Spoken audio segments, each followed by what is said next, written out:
Bismillahirrahmanirrahim.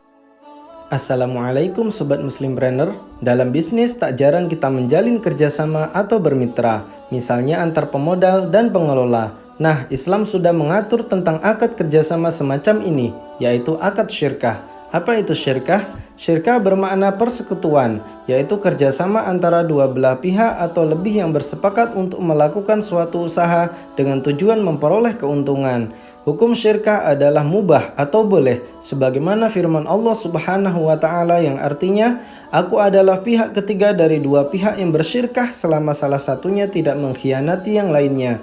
Kalau salah satunya berkhianat, aku keluar dari keduanya." Hadis riwayat Abu Daud. Imam Ibnu Qudamah Al-Maqdisi membagi akad syirkah menjadi 4 macam. Di antaranya syirkah inan, syirkah wujuh, syirkah mudharabah, dan syirkah abdan. Mari kita simak penjelasannya. Pertama, syirkah inan, yaitu persekutuan atau kerjasama antara dua orang atau lebih yang masing-masing melibatkan harta dan raganya. Contohnya, Fulan A dan B berserikat ingin membuat usaha percetakan. Masing-masing menanam modal 100 juta rupiah. Tidak hanya dalam hal modal, dalam pekerjaan pun keduanya berbagi tugas. Fulan A bertugas menjadi desainer dan Fulan B bertugas menjadi bagian produksi. Jadi dalam akad syirkah inan ini, keduanya memiliki saham di perusahaan dan keduanya juga bekerja dalam menjalankan usahanya tersebut. Jika suatu saat usahanya bangkrut, maka aset yang tersisa dibagi menurut persenan modal masing-masing. Kedua, syirkah mudharabah, yaitu seseorang menyerahkan harta kepada mitranya sebagai modal perdagangan dan mereka bersama-sama menikmati keuntungannya. Berbeda dengan syirkah inan yang mana semua pihak ikut mengelola, syirkah mudharabah ini adalah kerjasama antara pemodal dan pengelola usaha yang mana pemodal tidak ikut dalam mengelola usahanya. Contohnya, Fulan A memberikan modal 1 miliar kepada Fulan B dalam usaha properti. Dengan kesepakatan, Fulan A akan mendapatkan bagi hasil 30% dari setiap keuntungan usahanya.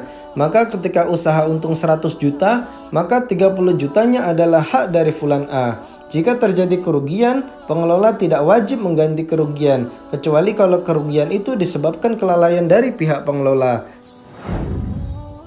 Ketiga, syirkah wujuh, yaitu persekutuan antara dua orang atau lebih dalam membeli suatu barang dengan menggunakan pengaruh jabatan atau ketokohan keduanya.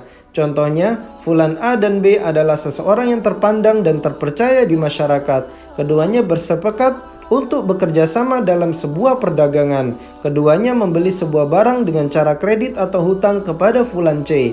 Kemudian barang itu dijual dengan keuntungan. Keuntungan tersebut dibagi antara Fulan A dan B menurut kesepakatan awal mereka, sedangkan harga pokoknya diserahkan kepada C.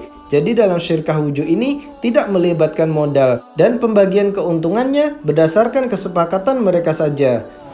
Keempat, syirkah abdan, yaitu dua orang atau lebih yang bersekutu dalam pekerjaan yang mubah atau halal yang melibatkan keduanya secara fisik.